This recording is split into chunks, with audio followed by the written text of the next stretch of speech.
I have a confession to make. I'm done with Back to Neverland. I mean, what am I doing here? I've been doing this for a year, and yeah, I review movies and I react to trailers, and like maybe sometimes I vlog about what I do or my career in children's media, but really, who cares?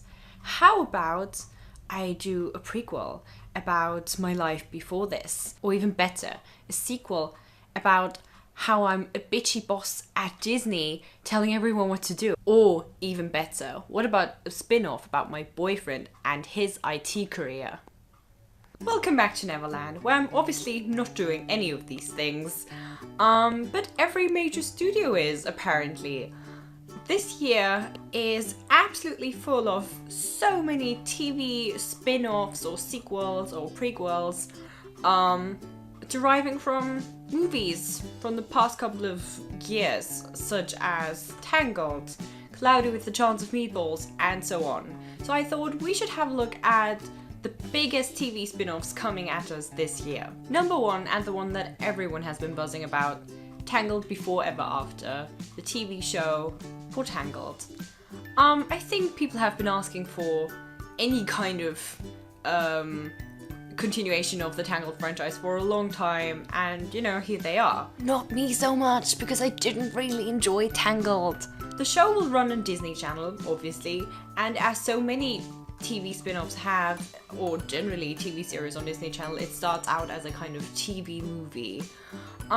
What is quite interesting generally about Tangled, I think, is that in terms of quality, it's going to be really good. You have so many people from the original voice cast coming back, including Mandy Moore and Zach Levi.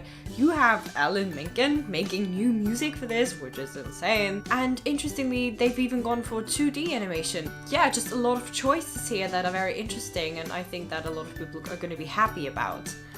Some doubts that I have are perhaps on the one hand that I don't really see what they're going to do in terms of plot, because it's going to play around the time between the first movie but before the short film Tangled Ever After. So I'm wondering, you know, what are the adventures that they're going to do? Like, what is there to do in medieval Germany? I guess we'll find out. And other than that, Rapunzel has her long blonde hair back, and I guess that's for marketing reasons, and I guess the blonde Rapunzel sold better than the brunette one, but it also kind of does away with the whole point of the hair really not being that important after all. So, you know, there's always good things and bad things with any kind of spin-off or any kind of TV series for that matter, but we'll see.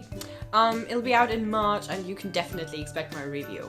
Another spin-off that's coming really soon in March is a TV series for Cloudy with a Chance of Meatballs. And that one's interesting because I realized it was quite popular and successful, and it even had a sequel, but I'm not entirely sure everyone was asking for this to happen. I know I wasn't, because that's another movie that I didn't really enjoy. It's kind of a prequel, and it will show the high school years of young inventor Flint together with the aspiring reporter Sam, so you know where they're going with this. And you know, I guess that's quite a fruitful plot for a show, because as an inventor you always just have inventions that go wrong, and you kind of have a plot per episode to build around that. I guess that works. However, in comparison to Tangled, this one definitely smells like, okay, people know the franchise, let's just get viewers to the TV, because you don't have any of the original voice cast coming back.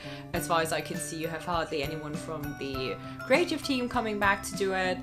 So yeah, it is what it is. I don't want to judge it too quickly. Maybe it's good. I mean, there have been lots of TV spin-offs that were really good, and sometimes more popular even than the original source material, so we'll see. Disney's spin-off game is strong this year. So strong, in fact, that they're not even just making spin-offs for successful blockbusters, but also for older successful shows.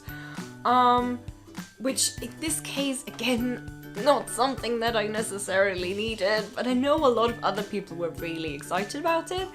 And I'm talking about DuckTales. Do you remember that? The one with the catchy theme song from the 90s? Yeah, that one. And they've been huge about advertising it even, because they have a great voice cast. Basically what they did is they had the voice cast perform the song together in a studio, and a lot of people, I think, paid attention to that. You know, they have David Tennant, they have Ben Schwartz, they have Danny Pudi, and obviously all of these are comedic geniuses. So I'm wondering if maybe they're bringing their talent and perhaps even improv to the show, and I think that would be a huge plus, because obviously you have to bring the show into the 21st century, and kids' humor, or generally kids' shows, and the way they use humor has changed so much. So I do hope they're going to be fresh and modern and a bit more edgy, and then yeah, that show might actually work for today's audiences. That one will be out in summer this year. We don't have an exact date yet, but once there will be one, I will let you know. There are a billion more spin-offs coming, and I could take ages describing them all. We have a TV spin-off for Big Hero 6, which is insane. We have a TV movie for Hey Arnold, which I already talked about in another video. So as you see, we're not gonna get bored, even though there's not a lot of animated movies from huge studios coming out.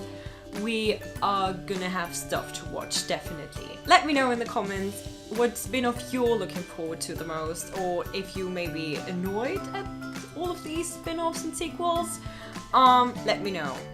As always, you can like the video if you liked it, you can subscribe if you want to see more of me and children's entertainment. You can follow me on Twitter or on Tumblr for regular updates on my videos and children's media in general. And thank you so much for watching. Bye!